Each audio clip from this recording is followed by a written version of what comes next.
Good afternoon, everybody. Welcome to the 12-year anniversary of the Ancient City Poets open mic. And my name is Robert Waldner. And I'm going to kick it off with one short poem, and then I'm going to turn the mic over to Chris Bodor.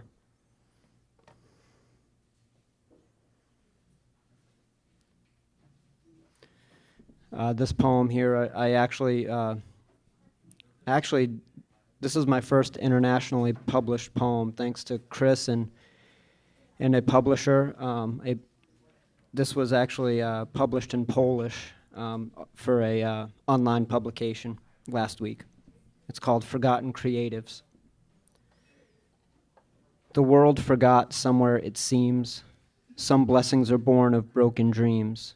The sidewalks that trip up souls in shame at times can throw us towards fortune and fame. There are those of us who know too well, a creation that sparks from the depths of hell. Artistry lives among those unwitting of their callings and other unworldly fittings. But when we are shattered and our imaginations wane, will we always turn to the dark and profane? When our cores are rattled and our resolve has worn thin, will we wayward souls have the wherewithal to find the light and let it back in? We inhale the dust from the dead inside. We seep into the cracks where the forgotten reside. That is where our workings culminate, a destination free of judgment and hate. When we rise with our creations all deep and dark, the oohs and ahs ignite a spark.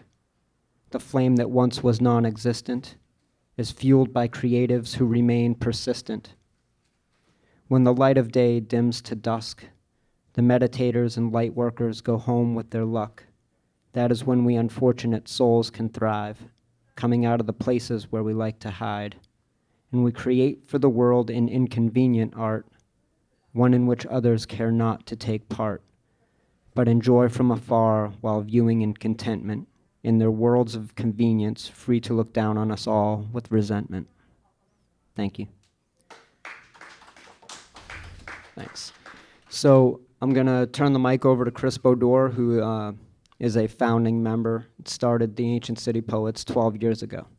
Thanks.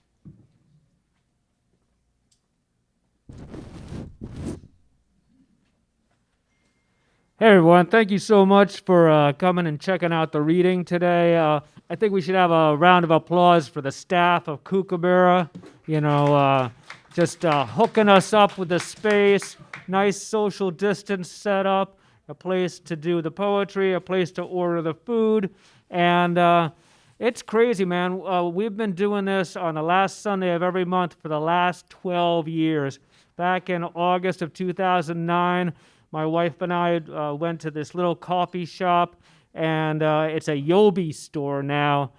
So things change over time. 6 months later, we found another coffee shop. Then we went to a gift store on West King. And then we found a nice residency at the Corazon. That was a place downtown that showed movies and also had food and drink and so forth. And then COVID hit. So we turned into a Zoom event during COVID. And we had our 11-year anniversary last August as a Zoom event. And we were able to put it up on our YouTube channel. But here we are doing our 12-year anniversary 1 year later. And I just couldn't conceive the idea of doing another Zoom event. So here we are in person and at a perfect location. So if you like what you're experiencing today, tell some people and come back next month on the last Sunday of September. Johnny Chicago over there will be the facilitator, and we'll be doing 100,000 Poets for Change. That's a global event that goes on the last weekend of every year in September. The last weekend in September, events all over the world. So that'll be something to look forward to. So, not only do I talk about the ancient city poets, but I'm a poet myself. So I'm going to share 2 poems, and then we'll have Robert read the list of each person who has signed up to read, and just take it from there. Very laid back, supportive community of poets here in St. Augustine. I have a poem here called Prove That You Are Not a Robot. Sometimes I feel like a robot humming along in total perfection. I'm a high achiever, an optimistic believer. Technology has converged in the palm of my hand. I got this smartphone with a camera, a personal connection, a record collection, all in the palm of my hands. Technology makes me perfect, just like a robot. You asked me to prove that I'm not a robot. I'm connected with sinew. I bleed. I have been given bowls of tears to drink. Technology converging, society merging. We are on the verge, driving through the years like on automation, traveling through darkness with my bright lights on, stopping in traffic and marvel at the full moon. Maybe the morning drive will convince me to go to work and to return. Maybe we will be under one nation, under one moon soon, under one sun. Maybe someday we will be one. And that just got published in the anthology of science fiction stuff. It's a really cool anthology called Octopi from the Sky on one of my favorite small presses, Dumpster Fire Press. So check it out on Amazon. Last poem I'm going to leave you with. I feel like a cicada. Brood 10 cicada descends on the eastern United States every 17 years, swarming from the ground. It's a deafening sound. I've been underground for many years, suddenly alive for a month, living for a moment, and making the most of my life. The nymphs get their final cue. It is time to emerge, uncontrollable urge, fly to nearby trees, say farewell to miseries. Cicadas cannot emerge as adults until the weather is warm enough for mating. Many years of waiting. Emerging adults last for 4 weeks, and during that time they mate, they lay eggs, and start the 17-year cycle again. Thank you very much.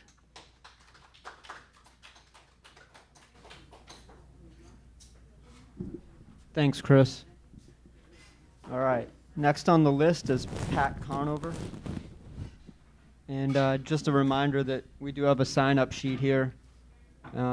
Plenty of room on it. If anybody would like to come up and read, just put your name down. Thanks.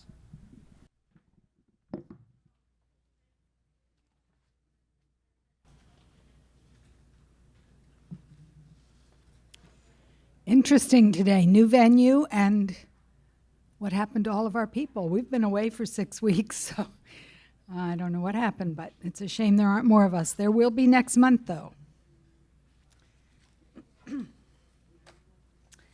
The first poem I'm going to read is called 12. Thank you. Just some silly little thing based on the anniversary. 12. That sound flows from the tongue only with conscious effort. Easy for you to say. 12 years of ancient city poets, birthed and nurtured by Chris. 12 major gods of Olympus ruled ancient Greek lives. Some believe themselves to be their reincarnation today. Biblical references cite 12 tribes of Israel and 12 apostles. Believing divine perfection is imbued. I would think the number 1 with a capital O would do it. My mother was one of 12 children.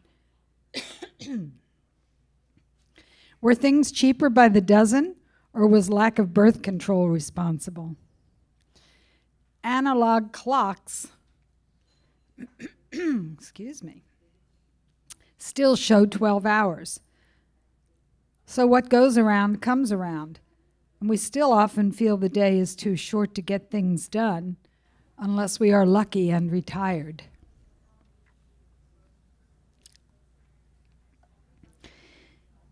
And wow, do those 12 months go by faster each year. Most juries have 12 members, and none are infallible.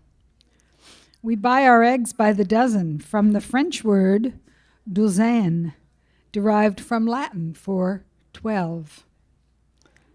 Humans have 12 ribs, except for Adam, I guess. There are 12 inches in a foot. Sorry, Shaquille. When the clock strikes 12, Cinderella loses her slipper. New Year revelry amps up, and the witching hour begins. Do I register for service for 12 or 8? More premarital stress. Who needs it? How many 12-pitch roofs can you count on your morning walk? 12 is a sublime number, which means it has a perfect number of divisors. I learned that from a math nerd, having forgotten much of high school math over more than 50 years. 12 represents the cycle of reincarnation in numerology. No more of those for me, I hope. My grandson is 12, so of course he knows everything. Just ask him.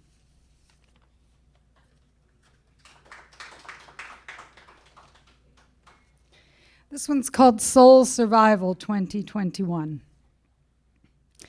There are days when calling forth beauty is the only antidote to ricocheting hate and fear.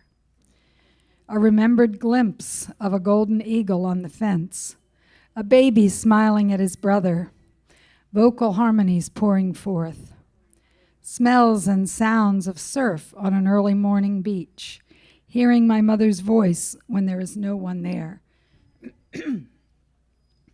Edvard Munch's Madonna, stars outside an airplane window, treasured books reread, a bee on the bottlebrush tree.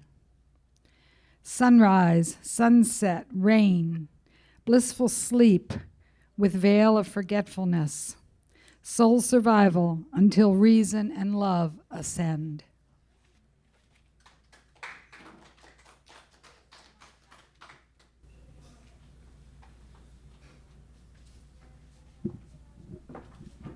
Okay.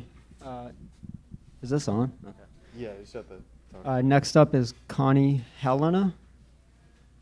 Did I say it right?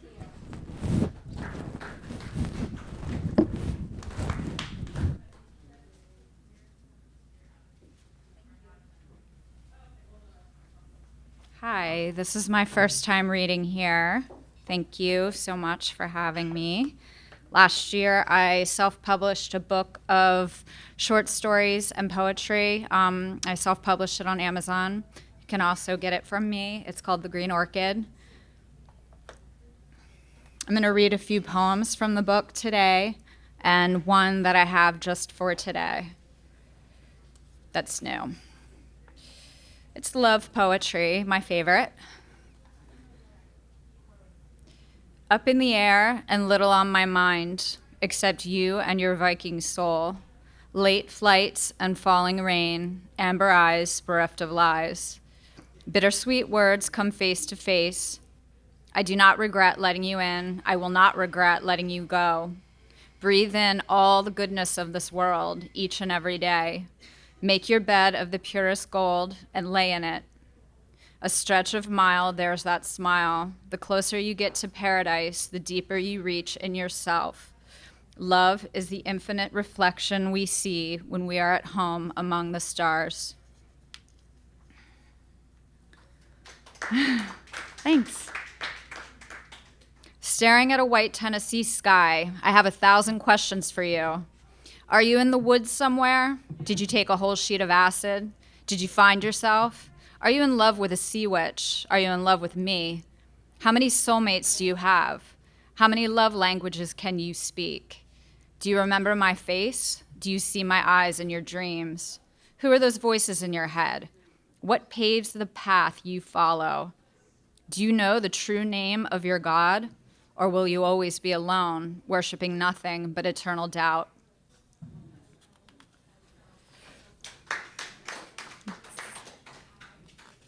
All right, one more from here. You kissed me, and on my body it looked like glitter in the shadows of my bedroom. What kind of sorcerer are you to take a woman home and slide in beside her like a serpent in the petals of a flower in spring? Let me wake you in the morning, put your perfect spell on me, leave broken heart gifts, love me like this, never leave me again. Lay on the floor until the dark comes, hear the music and feel the rhythm fade in. Tattoo vines of flowers around my throat. Tell me you like it, I knew you would, but I have to ask. Why take over the world when you are already my king?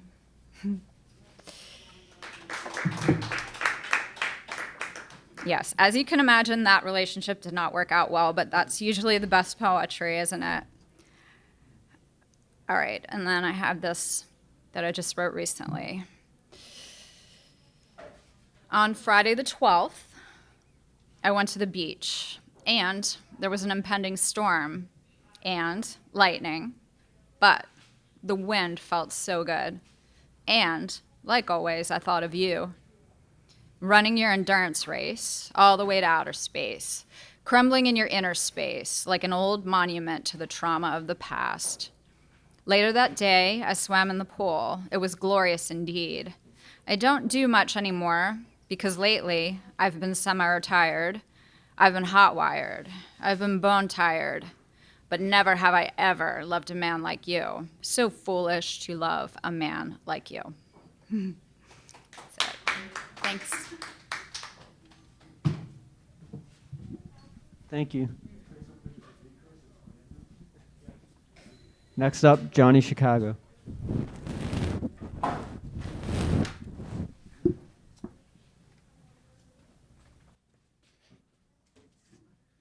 Hello, hooray. Welcome to the show. And thank you for coming. And like Chris said, I will be doing the facilitating next month. And I hope you come back then, and I hope you bring 4 friends with you. This is a poem called No Sense. Late one night, the doorbell jarred me from my sleep. This makes no sense, I thought, till Sylvia Plath entered my bedroom to write with Avon lipstick on my mirror. In bright red, she drew smiley faces, dotting in their eyes with a reddened index finger, then wrote on the mirror a review of my latest zine. Such bad writing, infantile sentence structure. It makes no sense. I said, you are a bad lit crit, Miss Plath. Stick to poetry, Miss Plath. She howled, began to strip, grunted out, you make no sense, then gave me fake names like Holly Golightly. She said, and was a mad, intriguing girl. I know who you are, Miss Plath. Your red, smiley eyes on my mirror are your fingerprints. She lowered her eyes coyly, took up the lipstick, and on the mirror wrote, this makes no sense. Thank you.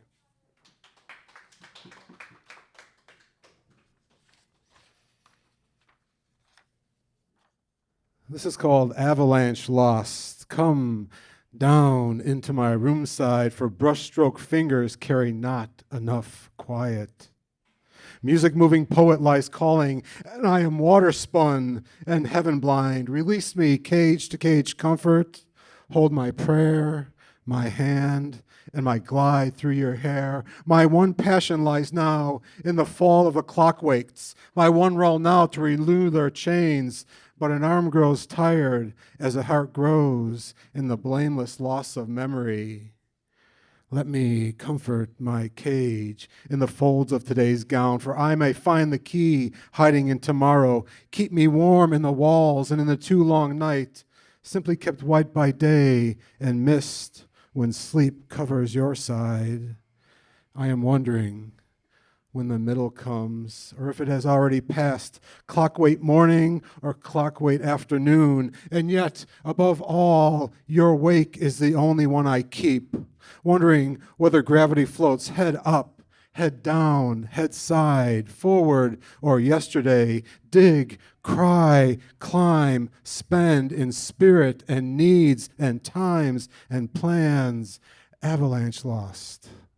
Thank you.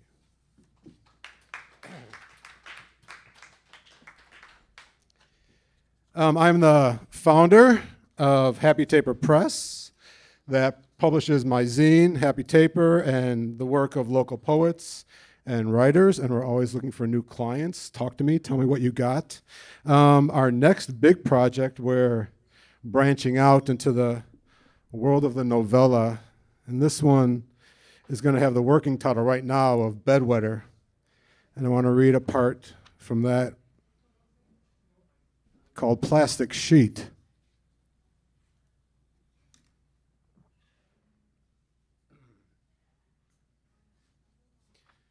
Did you ever have to sleep on a plastic sheet?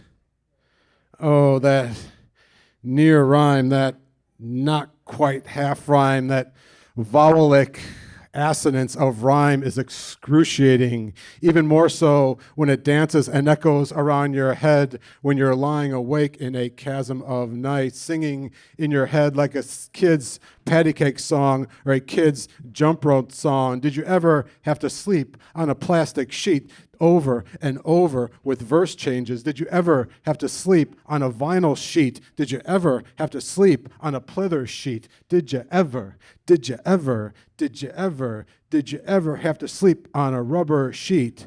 How old were you when you stopped wetting your bed? 1, 2, 3, 4, 5, 6, 7, 8, 9, 10, 10, 10, 10, 10, and squeals of laughter all around, and squeals of laughter all around.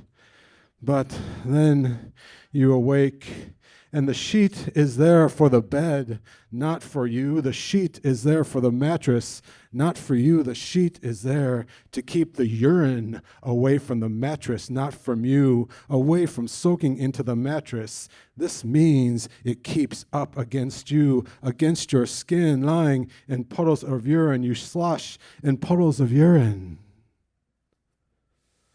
11, 12, 13, 14.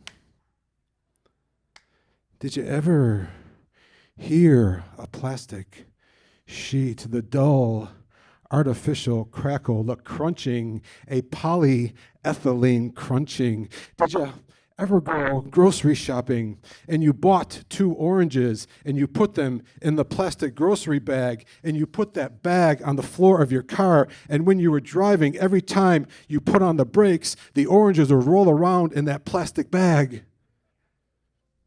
That sound. 2 cans of soup in the bag make it sound like a vinyl sheet. Did you ever have to sleep on a plastic sheet? Did you ever have to sleep on a plastic sheet? Hotel rooms don't have them. Sleeping bags don't have them. Boy Scout camps don't have them. Friends who invite you to their sleepovers don't have them. 14, 15, 16, and squeals of disgust and squeals of agony and shame and squeals of wretchedness and anguish, squeals of anguish from inside your head.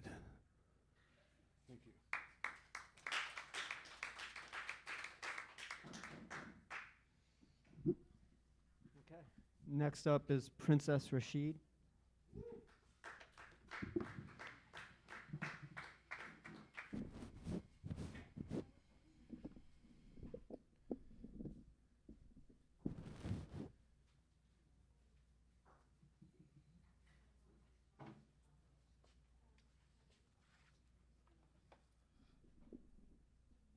Hi.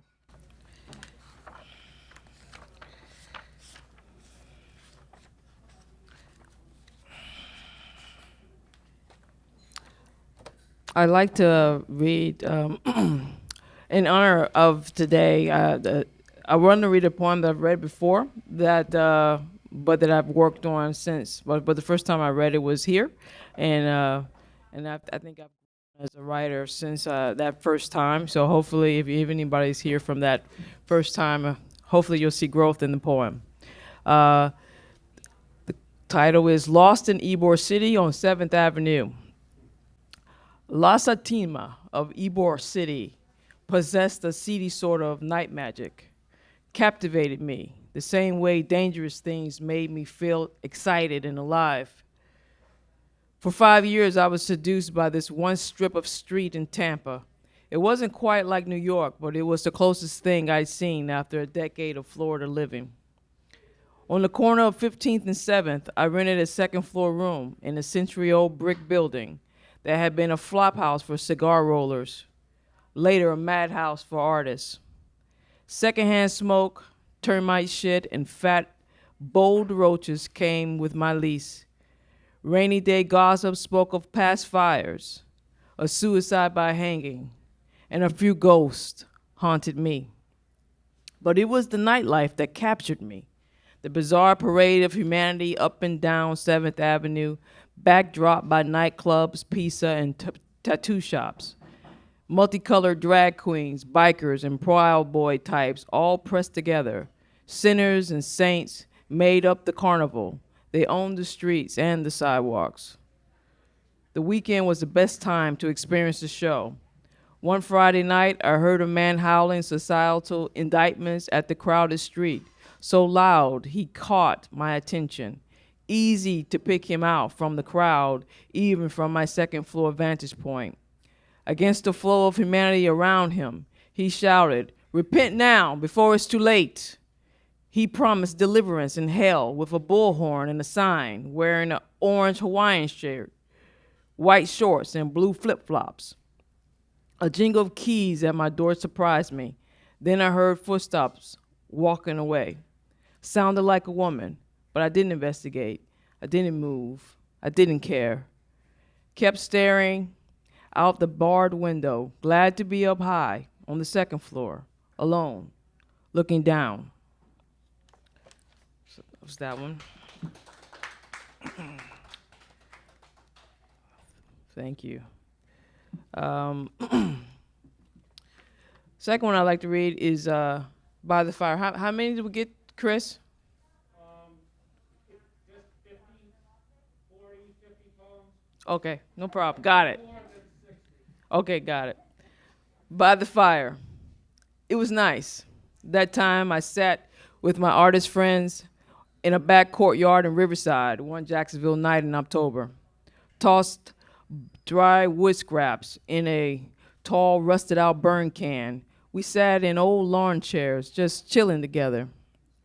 Overhead, Christmas lights laced the trees. They made the courtyard seem a little magical, like fairies were possible. We sat around the campfire, took turns tending it, marveled at the sparks as they peppered the dark, drank beers and talked about art and physics, paintings, dreams, and music. It was nice, except for the smoke. I coughed and was triggered. Remembered I could be dying. One of my breasts was trying to kill me. I might need chemo. My hair was probably going to fall out.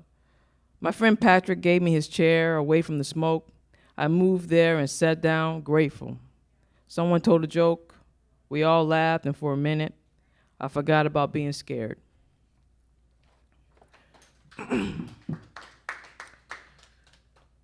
Another poem I have is Into the Thicket I Go.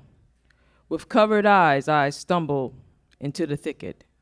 Branches whip me all over. My legs are bitten and punished. Red whelps raise up and sting. My arms are cut deep into the pink meat. Bright red blood leaks down my pecan-hued skin. And like my hands, my spirit is torn as I break through clusters of twisted memories.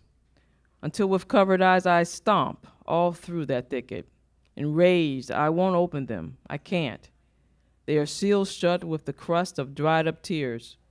My covered eyes protest, squeeze down hard to protect me from hate that makes me shiver and stares that deflate my chest.